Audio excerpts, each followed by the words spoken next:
dünyasında yaşanan hızlı değişimler ışığında Akdeniz bölgesinde kadınların güçlendirilmesine yönelik geniş ölçekli düşüncelerin, görüşlerin ortaya koyulması gerekliliği her geçen gün daha da artıyor. Peki bununla ilgili daha kapsayıcı ekonomiler acaba nasıl mümkün olabilir? Akdeniz bölgesinde kadınların ekonomik güçlendirilmesinin geliştirilmesi üzerine acaba neler söylenebilir? Panelistlerimiz bunun üzerinde duracaklar. Öncelikle panelimizin moderatörünü ben davet etmek istiyorum. Bağımsız Yönetim Kurulu Üyesi Akmerkez GEO, Kurumsal İş Bankası Girişim Sermayesi Yatırım Fonu ve Park Holding'de Özge Bulut MARAŞLI geliyor alkışlarınız ilk olarak. Ve panelistlerimiz Bayan Laura Adloni, Uluslararası İş Kadınları Ağı Başkanı, aynı zamanda Vilnius Ticaret Sanayi ve Sanatlar Odası Başkan Yardımcısı, Romanya-Litvanya Fahri Konsolosu, Vilnius Ticaret Odası Başkan Yardımcısı kendisi sahneye geliyor. Sayın Marta Türk davet ediyoruz. Kadın girişimcilik uzmanı, Kadın Girişimciler Topluluğu Başkanı kendisi. Sayın Beatrice DELFIN-DIAZ, kendisini de davet ediyoruz. Belçika Kadın İş Dünyası Derneği AB İlişkileri Komiseri ve Sayın Selcen Uygun Tüzel, Fark Labs İzmir kurucu lideri ARYA üyesi kendisi. Bu panelimizdeki konuşmacılarımızdan biri. Tüm panelistlerimize hoş geldiniz diyor. Sözü Sayın Moderatörümüze bırakıyoruz. Teşekkürler. Öncelikle sizi Türkçe selamlayıp İngilizce olarak devam etmek istiyorum panelimize. Hepiniz hoş geldiniz. Bence Türkiye için önemli bir organizasyonu hep birlikte paylaşıyoruz. So welcome you all. No, I don't want to continue in Turkish. Welcome again. I'm very excited to moderate this panel discussion and be part of this extraordinary event in our country because Turkey is one of the key members of the Mediterranean countries. We are just bridging between the Middle East and also Europe. So this is the best place to make this organization. Of course, the women characteristics are very similar with the Mediterranean countries and the European countries in Turkey, as well as the Middle East and North Africa, because again, due to bridging the geographic structure, we are bridging the cultures as well. So again, I would like to welcome all of our panelists. They're all esteemed ones in their positions in their countries. They are pioneers and representing very important organizations that are working for the gender equality, as well as the entrepreneurship and innovations in their countries. I don't want to consume time by introducing them. I just want to give the floor each of them and ask them to introduce themselves and their organizations and how they are approaching to the inclusive economies and how do you support the economies in your countries through the women employment. We all know that most of the governments are dedicated in words, literally in words. They are dedicated themselves to decrease the gender gap in the countries and strengthen the woman in terms of economics. But at the same time, we are all aware of the situation that unfortunately we are just on the same line and we couldn't change the numbers as we are expecting, and it is not in line with our actions and the government actions as well. So I hope at the end of this discussion, by sharing our best practices and all the activities that we are working on. We may inspire through the inclusive economies, and we may find ways to excel our intentions to future. So Laura, if you don't mind, I would like to start with you. Please Thank you very much. introduce yourself and your organization. Good afternoon for everybody. At first I would like to say thank you for organizers for such a nice and high-level event. Thank you very much for invitation. And today I'm very proud to be between you because I met so many nice women and I think it is the biggest motivation to grow faster, because only together we can do together, more together.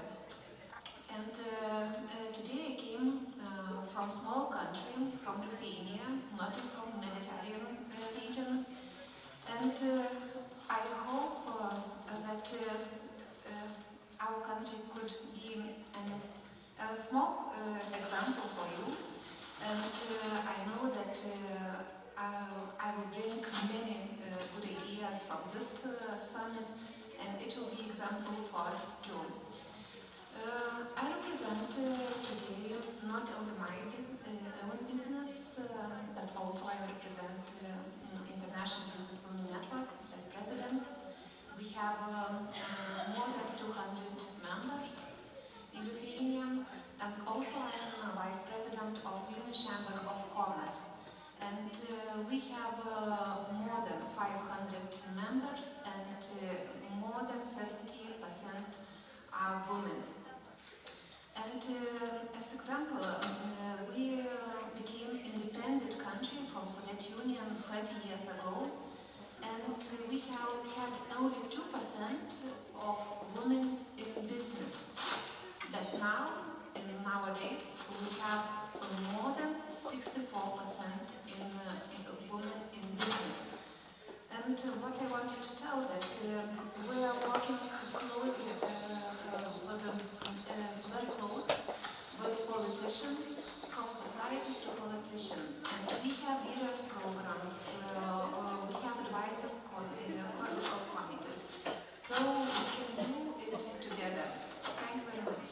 Thank you, Laura. Can you ask me the GDP of your country? Oh, I don't know. Because when I heard that 64% of employment, it's a huge number comparing versus the other countries. Therefore, I really appreciate your economic structure for these figures. And also, I would like to understand what about the university studies of the women in your country. Yes, in this statistic I know very well. We have in all universities about 70% women. 70%. 70%. So, education is the most important opportunity. Yes, and I think the main key. I think. Okay, thank you. So, Marta Türk. So, is your surname related with the Turkish people? Everybody from Turkey is always asking me that, and I receive also many mails and Facebook questions from, I don't know, different parts of the world, from Turkish people. Are you related, or are you Turkish, and so on? So, yes. Yes. Yes. Okay, how nice. But 600 years ago, some Turkish military person came to northern part of Balkan, and he stayed there. All right. He established a family, and the name stayed. So So, my husband is Turk. And to tell you, he looks like Turk.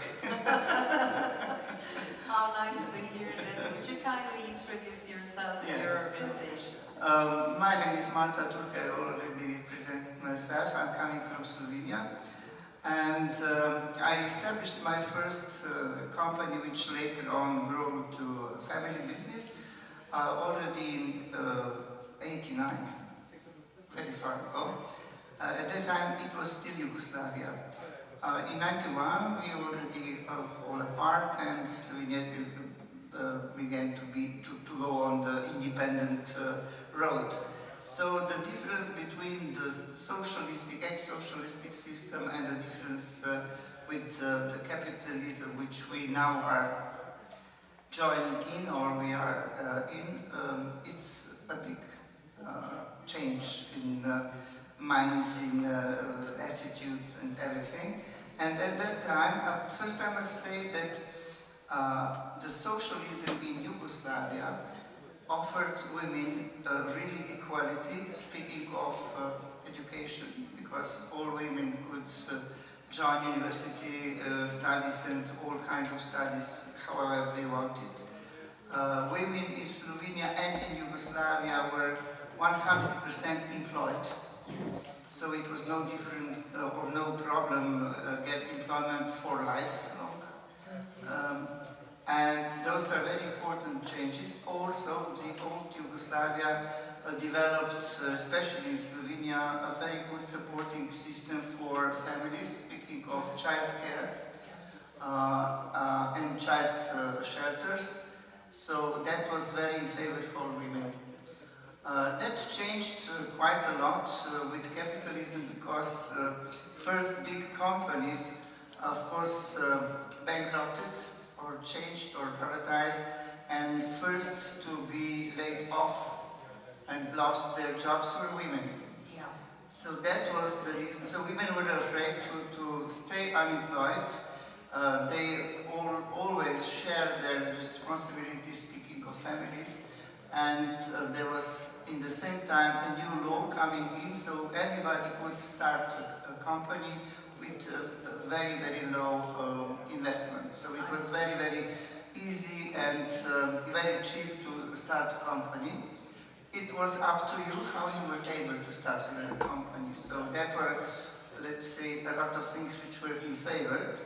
But Slovenia, as Lithuania, is a small country and a small market, of course, too. At that time when I started a company, it was very easy, because you had to have power, you had to have idea, you could start for very, very little money, and there were not a lot of competition.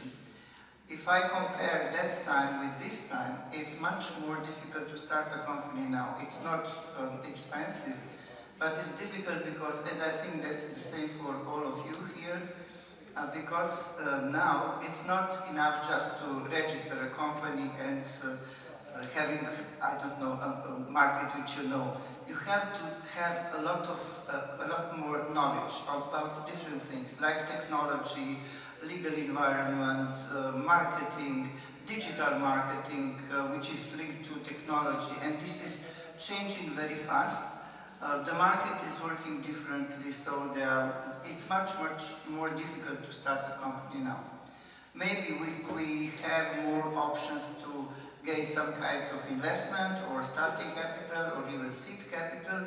I don't know how is the situation in Turkey, but in Slovenia it's not so easy to get a seed capital or seed money. But if you have a very good idea, we have quite good centers for developing startups.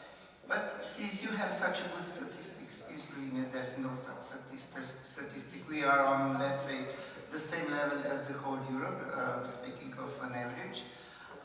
Maybe 28% of our women, 28% of companies are established by women.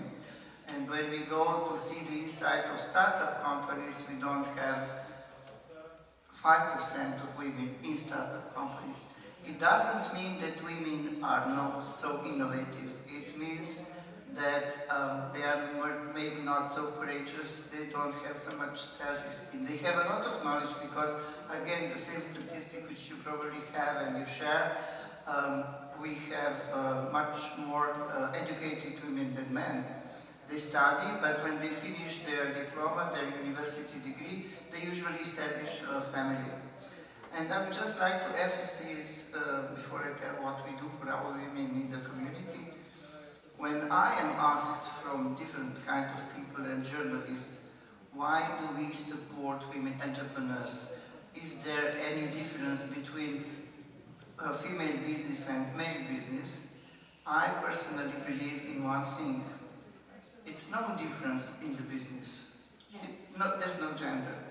But it makes a big difference to give a woman an opportunity to be economically independent or self-sustainable. That's important because first there's a family. Secondly, a woman can then decide what will be her future. And third, young women, don't forget one thing.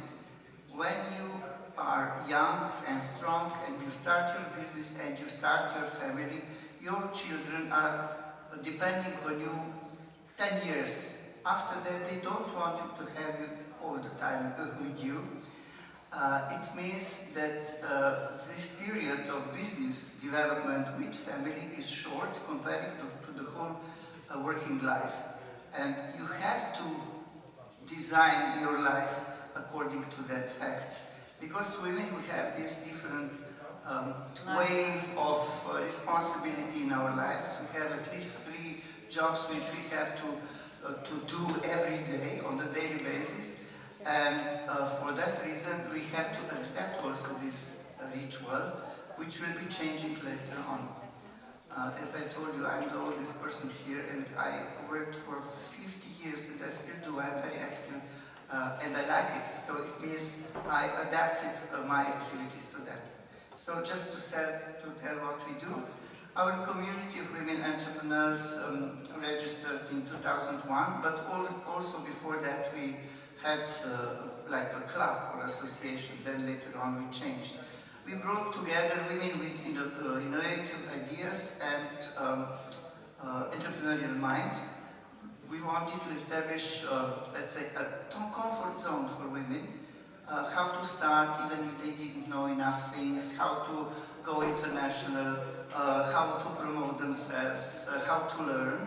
And we are establishing this on the membership fee, which is very low, and on projects. We usually try to adapt and write projects, also EU projects, Slovenian project, or some other things. For example, now we just finished one project which was financed by Google, and it was dedicated to SDGs. So we have seen today the goals, the sustainable goals, which are accepted from the whole world, and we were learning and teaching women entrepreneurs how to use and how to follow those goals, which is very important.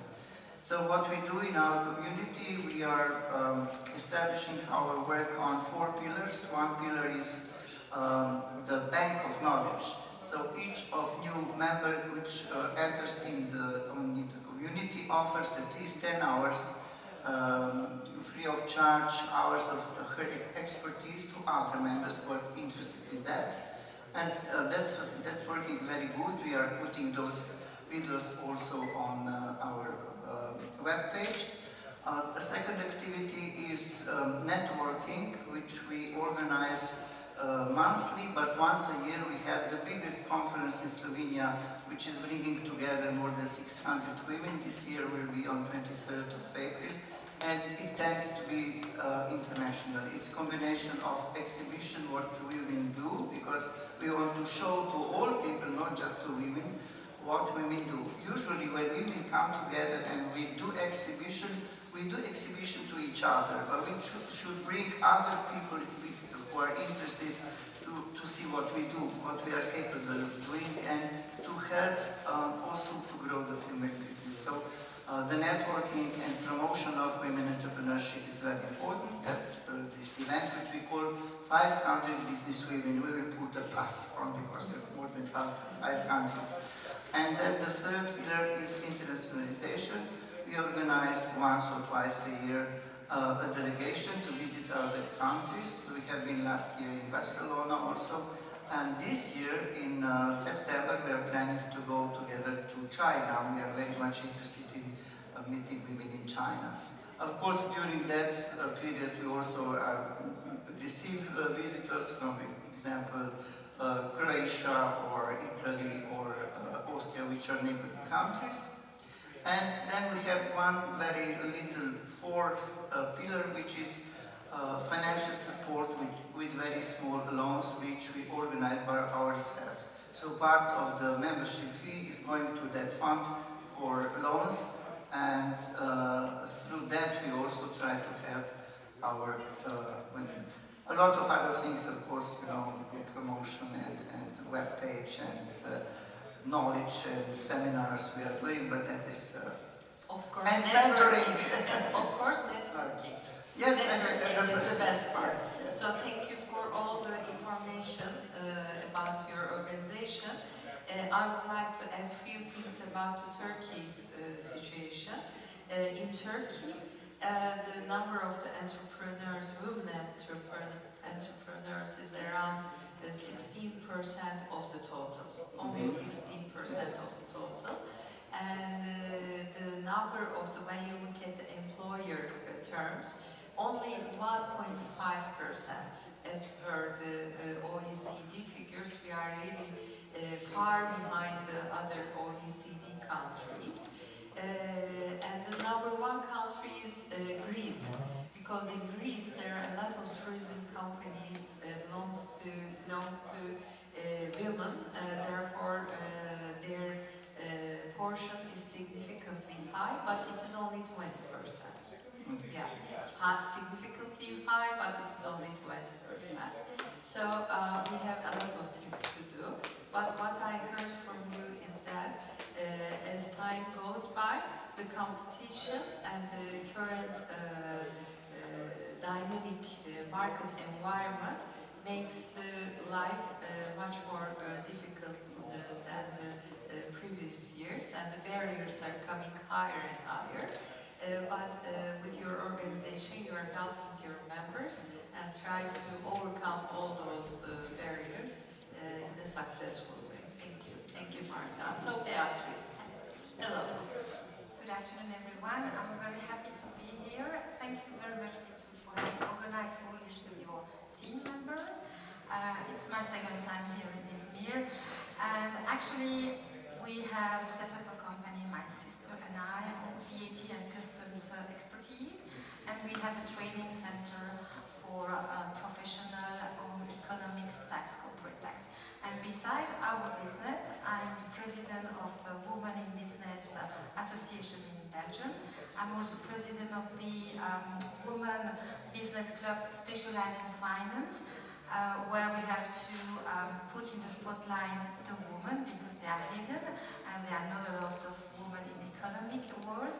And our association actually is active since 75 years in Belgium. It will be this year that we are having the anniversary.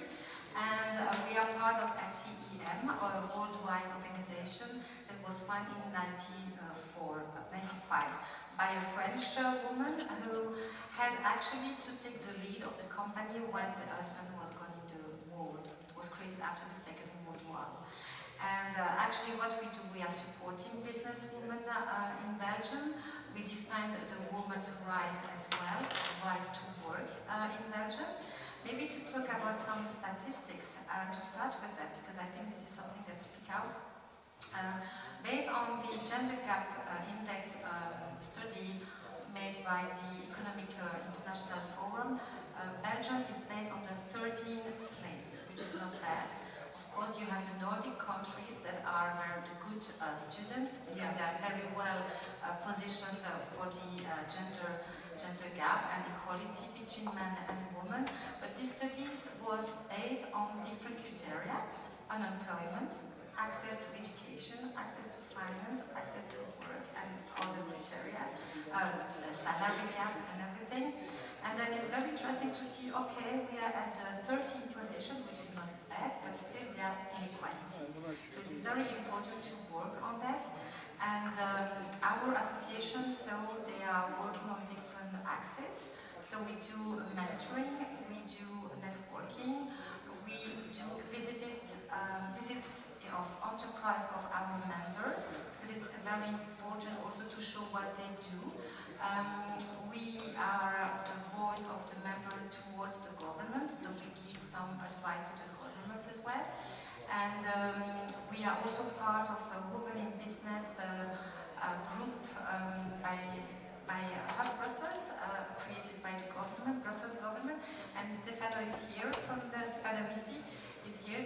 economic representative of Brussels, and so they are supporting us financially as well. We did organize a sheep export project. So we went to France, to Luxembourg, and we created synergies with the other businesswomen association. And I was invited here 2 years ago in Izmir, where I met Betul for the International Women's Rights Day, to explain how, because I'm Spanish origin, born in Belgium, how about the integration of interculturality. So I gave a speech at that time. Do you measure the impact of the project? Do you measure the Yes, economic there are some, yes, yeah. women working together, Yes. they have done business together, of course, and which is the aim.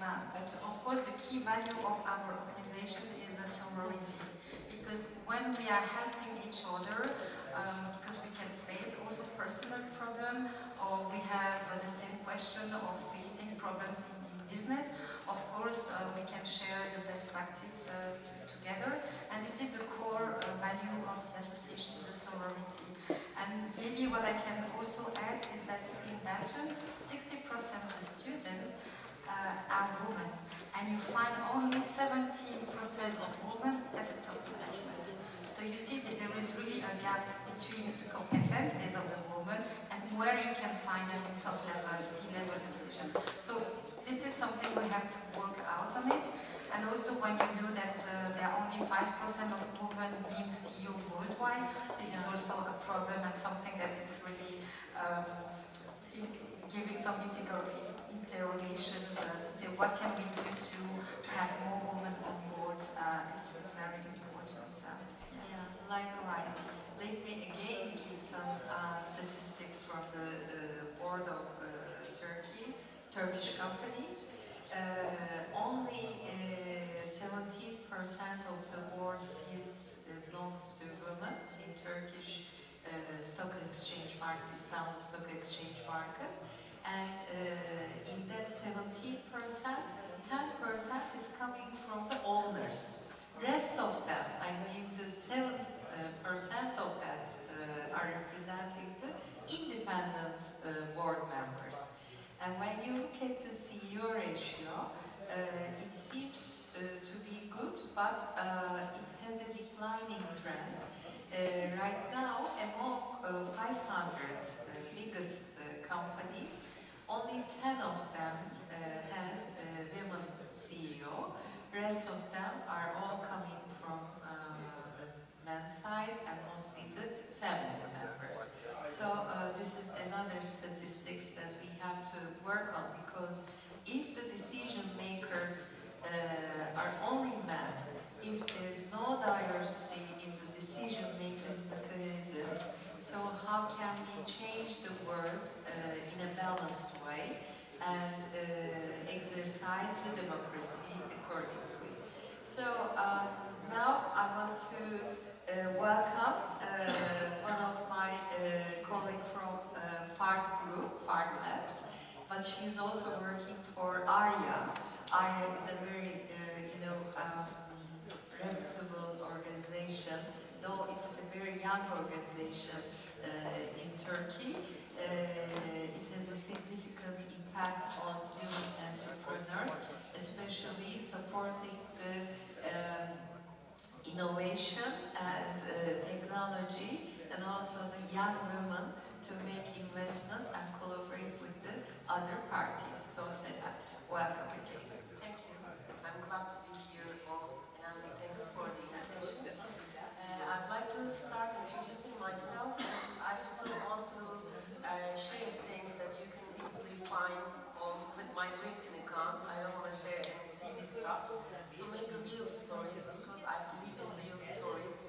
They might change your mindset sometimes. So I wasn't born in a family that I have a lot of powerful women around me as a role model. I mean, I don't want to say powerful, they were powerful though, but in different aspects. For example, from my father's side, my grandpa pushed to married when she was only 14 with a 17 years old boy. So this was a real story from my family. When I was growing up and with her, she was telling me the stories like, I just want to go outside and jumping with my rope instead of marrying. When I shared this story, maybe you can just imagine one single story inside, you know? But it wasn't like that. Somehow, those young couple believing in reading books and education like crazy. So it was the first library that I saw. The richest library was in my grandma's house. So as a firstborn, which is like 15 or 16 years old mom, my father was the firstborn. She married with my mom, and I was the first child of that family. So my father was like crazy about education, especially the women's side. He was always telling me, he's a math teacher and also school principal. He was telling me that, men have options, even though they don't have educations. But women, you don't have much options. So I will spend my last penny for my kids' education. So somehow it worked really well. We are 3 from that family, me as an industrial engineer, and 2 of my siblings are doctors now. So this is kind of story from my life, and I started as a consultant after the university, and for 5 years, I think I squished like 10 years in 5 years, and I was in Istanbul. I was customer journey designer and process analyst for the consulting term. And Vestel was one of my biggest customers, and then at the same time, Vestel invited me to their company, and my boyfriend asked me to marry. So that's how I moved to Izmir. And last 11 years, I worked for Vestel. I was the youngest manager when I entered the company. I was the youngest deputy general manager, continued in Vestel, and I was responsible for e-mobility sector of Vestel, so which is including automotive electronics, energy storage systems, battery technologies, which is very male-oriented, as all you know. And my Vestel journey is just ended 2 months ago. And maybe you all know Ahu Sertar, who is the board president of Fark Holding as well, and also founder of Fark Labs and leader of Arya. So 2 years ago, we introduced on a stage like this with Ahu Sertar, and I was already in love with her vision. And then 2 weeks ago, I just entered Fark Holding. Now, we just met even in college. Yeah. And I'm happy to share this great news. With Ahu Sertar, we started to establish Fark Labs İzmir, and I hope it will lead a lot of great stuff for İzmir as well. I believe in İzmir women, and also Ahu Sertar believes in İzmir women, and I think this organization will help educate the entrepreneurs, educate the investors, and also educate the corporates to together invest on the great future. Better future together, we always says. So what is Fark Labs all about? Actually, it's an innovation and transformation center that brings investors, corporates, entrepreneurs together, and focused on the mobility, energy, sustainability, and human essentials. Of course more, but for these 4 areas are the focus areas. And we try to navigate all those and help to corporates and help to investors and also the entrepreneurs to grow and utilize their targets. So basically like that, and I'm also a member of Arya, but I'd like to talk about Arya for the other session. Okay. Thank you so much. Thank you. Here I would like to emphasize one thing about the Fark Labs, and when I visited Silicon Valley 20 years ago, I saw that there are a lot of incubation centers, and they are all working in an art of science, and they are open to even 9 years old kids. And they were all just working on different business models, and they have good ideas. And it was before Uber and also Airbnb were established. The only thing that we know was YouTube somehow, Google, and Facebook. So after those years, I understood that innovation is not only coming with the technology, but it is also coming with changing the business models. And those business models requires a specific focus and also a very open-minded area to discuss with the related parties. And FARC Labs is actually one of the unique organizations that you can find in Turkey as both an incubation center, also designing a business model. Therefore, both FARC Labs is very lucky to have you, and you are also very lucky to be at the FARC Labs in Izmir. I hope we may work on FARC Labs in different countries. I'm proud of having such an part of that organization. So, Laura, what I heard from you is that you are living in a very well-organized country and you have very good practices. But in the meantime, there are a lot of finance, legal, and social barriers for the women all around the world, and we are trying to create an inclusive economies. So, what is your opinion to change that environment in the world? You told that I am living in a very nice country with very good conditions, but we have the same problems as everywhere. Yeah. As you talked before about board members, we have only 10% of women in boards in the companies also. In the last panel session, our colleague talked about network and how it is difficult to invite women to join our networks, to be together, and so on. And it is very important to take women and to tell, please go with me, and we can do more together. Because if you will do alone your business, you will not have nothing. You need friends, you need colleagues, not only from business networks, but also from parliament, government, and so on. So, and we before started to talk about education, about skills. I have remarks a little bit. So, yes, because at first,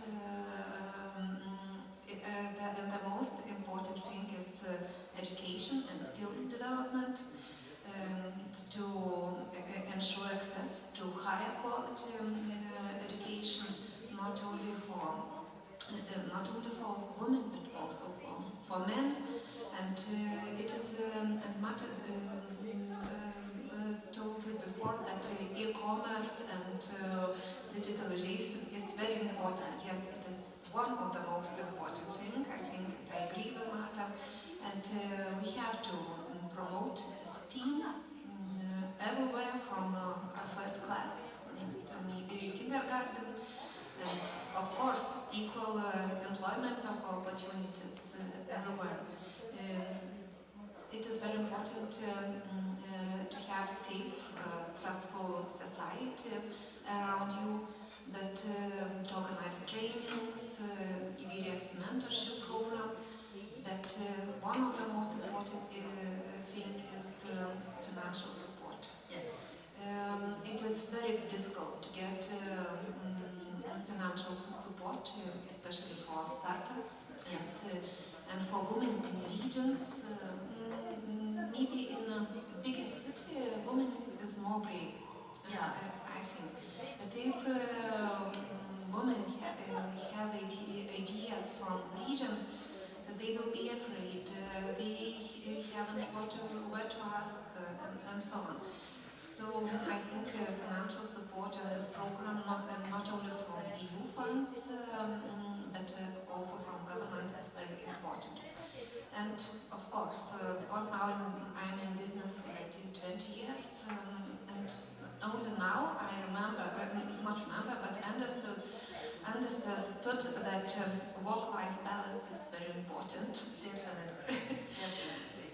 Yes, because So that's why we are waiting for the robots. Yes. They will change. Yes, and as you talked before, the legal forms, so we have to do it. Thank you. So you underline that education is not enough. We need the financial support and changes on the government policies in order to strengthen the woman in terms of economies. Okay, thank you. Marta, what do you think about that? How can we change it? I totally agree what has to be done. But I believe that the model which I have learned about in the United States of America is the one which will help the most.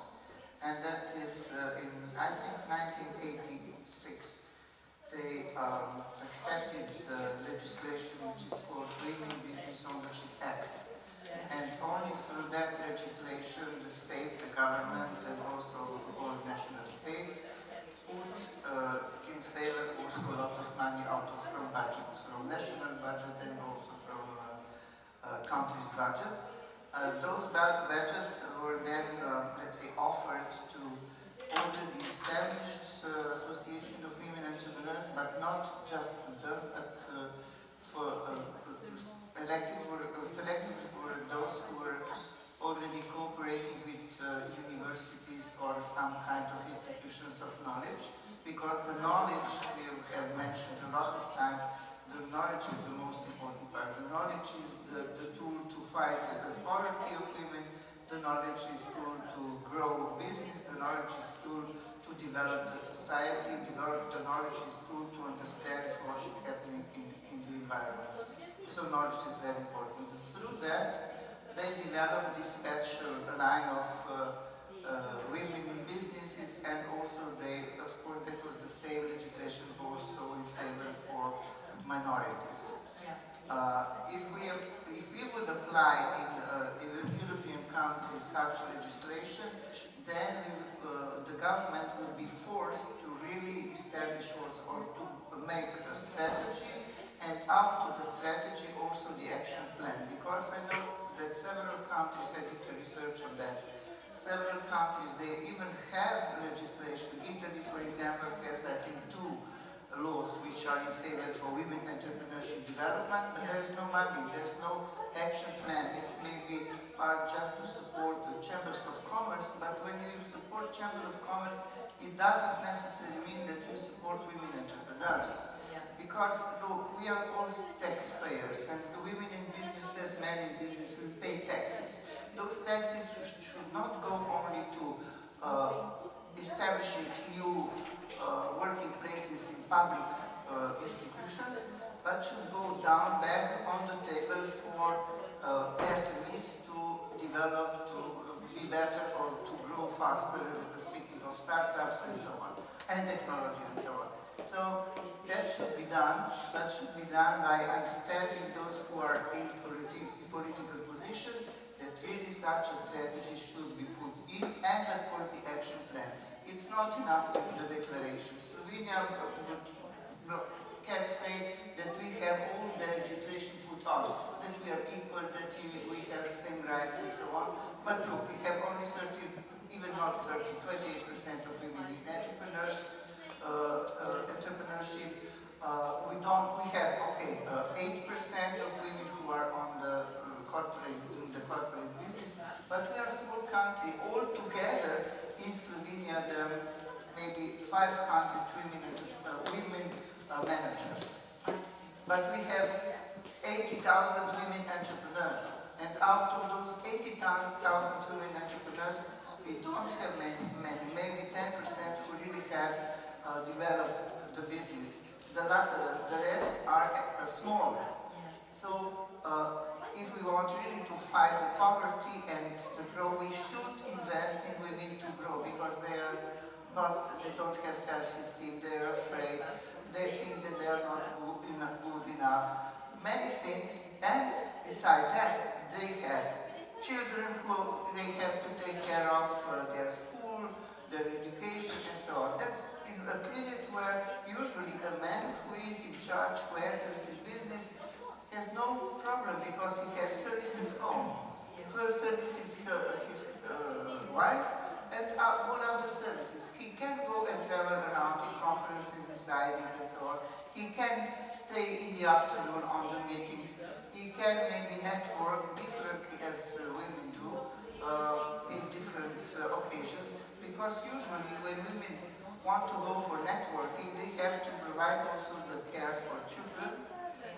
Usually after the work we don't go to have a beer or something, or go to play tennis or golf, because we don't have time. Children are waiting in kindergarten, in schools, there's I don't know, a lot of work in kitchen. And how big time or how many hours they remain for you to network? Because I don't believe that we should just push women to really grow their career for the price of not being together with children. We are normally dedicated to children. That's really our role in our lives. Not just the role in life, but that's a natural. Natural. And through that nature we have to respect that. And also our male partners and decision makers who are males should respect that.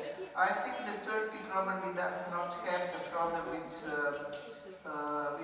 children, because I saw that you are a very young generation, you have a lot of young people, but most European countries have the demographic problem. So it means, for example, in Slovenia, within 5 years, one young woman will have to work for 2 women in pension. Yes. It's a very bad ratio. So what you ask me, what should be done? Push politics to understand the importance of women entrepreneurs. Definitely. But you're just saying the same things. Education is not enough, okay? But in the meantime, there could be a government interaction. At the same time, legislation is not enough. Again, if it is not applied to field cleverly. And both of you share the idea that finance is the most important thing that we have to focus on. In addition to that, you underline the woman, multitasking woman all around the world, thinking a lot of things and doing a lot of things at the same time. And also unpaid. Unpaid, yes. And under that conditions, definitely we have disadvantages coming from the social norms. So the social norms must be challenged for the future to change life accordingly.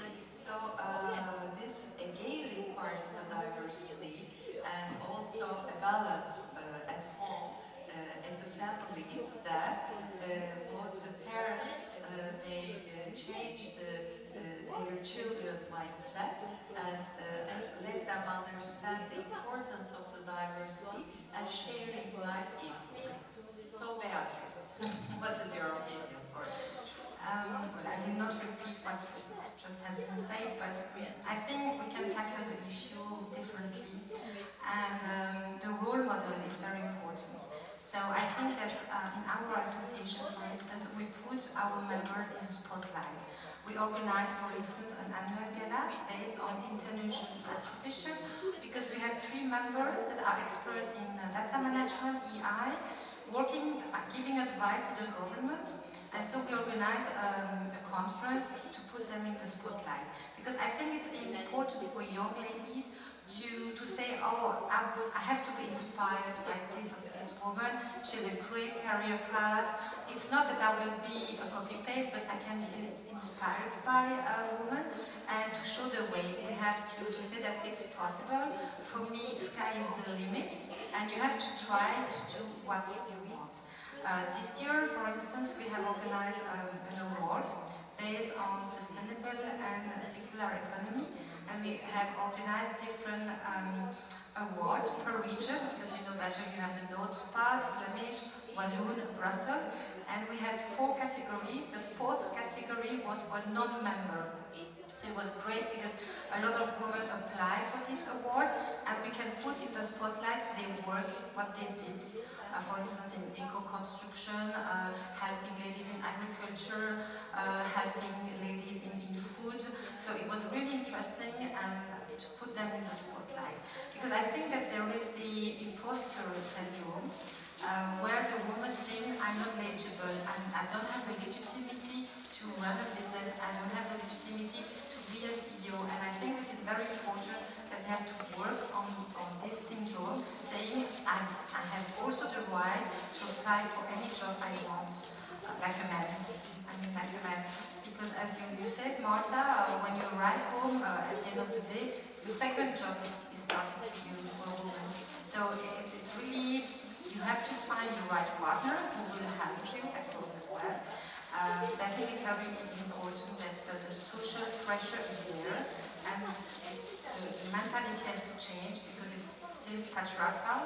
So we have not to forget that in the beginning of the 18th, 19th, the law has been written by men for men, because women were staying at home, there were no place for the women. So we came from very far, and I think the last 50 years we made a lot of advancement, but still, there is still things a way to go. And I'm also president of a business club for Ekonomi, and there the women are really, there are few women, and my sister, she is fiscal expert. You can count on your hand woman fiscal expert in Belgium. You don't have a lot. So you really have to do publicity, media. You have to show who is capable of doing what, because in STEM, the STEM, STEM is science, mathematics, engineering, technology area. There are less than 10% of women in the STEM area. So it's very, very few. So this is why I think role model is very important to put the woman on the spotlight, to give visibility. It's very, very important, I think. Yeah, I totally agree with you. One of the issues that I would like to raise is the sustainability. I'll come back to sustainability, but in the meantime, coming to the role model, I would like to share one of my experience with OECD. In 2012, OECD issued Act Now document all around the world in order to facilitate the women contribution to the economy. And during that time, the General Secretary was Angel Guerra, and we were all invited from different countries, had workshops and support studies through our information, and create a very good document all around the world. But at the same time, I asked that question to Angel, and whether is there any women general secretary to OECD? And he told me that no, we had never. And today I checked it once again. Now we are in 2024, and there was still no general secretary to OECD. And coming to another big group who also fostered women issues, even they have a separate department, UN Women. There were no general secretary to United Nations all around the world, you see. I don't want to talk about NATO. So this is a kind of thing that we couldn't understand at the moment. So how can we create a role model? And we are all together here. I see some, intellectual men in the room, but I know that without their support, we couldn't change these intentions. Though there are a lot of Amazon women in the world, we are just fighting and trying to change everything and leading organizations and building some NGOs in order to create an impact in the society. We are coming far behind it. So this is an issue, role model. Yes. Maybe I can add something to what Marta said. In Belgium, they have changed the corporate law. So now, if you want to set up a company, you have to put €0 capital. Before, you had to put 20,000 euro capital. Now, there is no capital anymore, but of course, you have to bring other material stuff. But it's 0, so it stimulates now more women or men to create a company, so which is good. Yeah, this is a concrete action from the government. Yes, small steps, big result. Yes, it's a very good example. So, Selam. Especially trust. I just wanted to emphasize the trust word in here. It is really important for women, I believe, to have people who trust in them around. It starts with family, so that's why I don't want to say the same words that you already mentioned, but education, first is first. Education is so important, and especially these days, it is easy to self-educate yourself. So if you have people who trust in you, I think it's a magical thing. For example, like my father always believed that I could change the world. And then when I was in Vesta, my CEO was like, just giving me the role of e-mobility deputy general manager was like, I know nothing about e-mobility before. But he just trusted in my leadership. So these kind of things change the world around the woman, I think magically. So the first thing that I would like to underline is the trust. And find the right people around you. The second thing is danger of single stories, and I really like this phrase, danger of single stories. I mean, when we hear something, we usually find ourselves to stick the first thing that comes up to our minds. Like, for example, a Nigerian girl, if I say something like that, I really recommend you to watch Chimamanda TED Talk. I really got some inspiring from her speech. She's a Nigerian book writer and feminist woman. She's saying, she's explaining how her roommate was shocked when they met her as a Nigerian girl. So, for example, when we say Nigerian girl, or when we say Generation X, Y, Z, or when you say like executive woman when get pregnant. So probably you all simplified as a one single story. So I'd like to share mine. When I was saying bye to my team for my maternity leave. So I've never forget about that. I was working with 500 people, and 80% of them are women, young women, 26 is the average age. So I had a speech to them and I said that, I'm gonna change. I'm gonna turn back as a mother, so I'm so excited. And dükkan is yours, we said the store is yours. Dükkan size emanet, and I was so happy. And my manager suddenly stopped me. He told me that, no, don't change. I don't want you to change. I want you to be exactly who you are right now. So I was like, this was okay, I understand, but you can easily see that he only has one single story about a woman who got pregnant and leaves and comes back. So that's why I just want to underline danger of single stories in our mind. And the second thing, losing our colors. especially in a man's world, like automotive, battery technologies, you know, you mentioned the STEM world, let's say.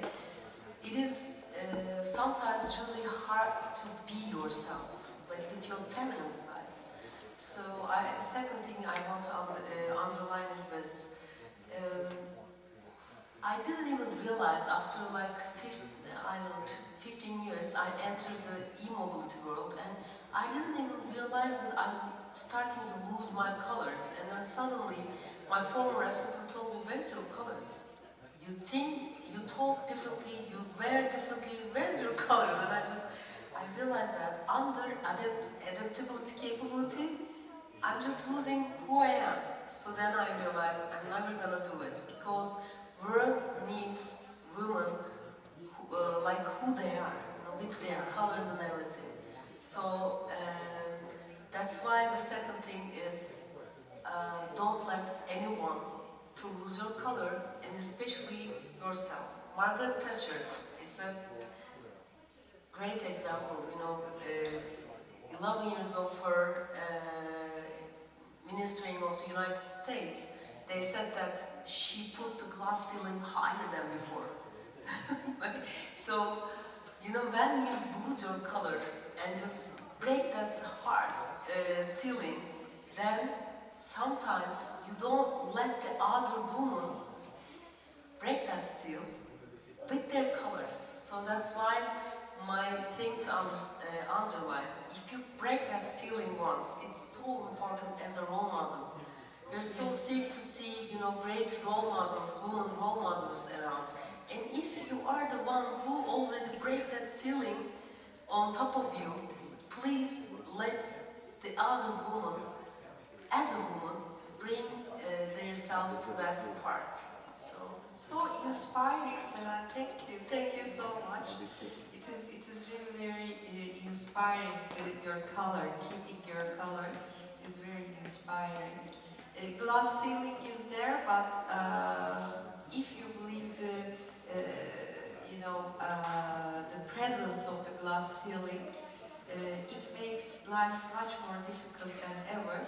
If you think that I'm doing everything right and keeping my colors and I can fight with everything in a professional way, I don't think that there is any glass ceiling, on the other hand, after 30 years of business side. So, as a conclusion, Laura, what would you like to tell to our audience? Sayın moderatörümüz toparlayabilirsiniz. Evet, son cümleleriniz. Yes. Because we're very short in time, I think that advancing women's economic empowerment is not just a noble imperative, but also a strategic necessity for building inclusive economies. And I would like to finish my speech today, and I would like to use better words.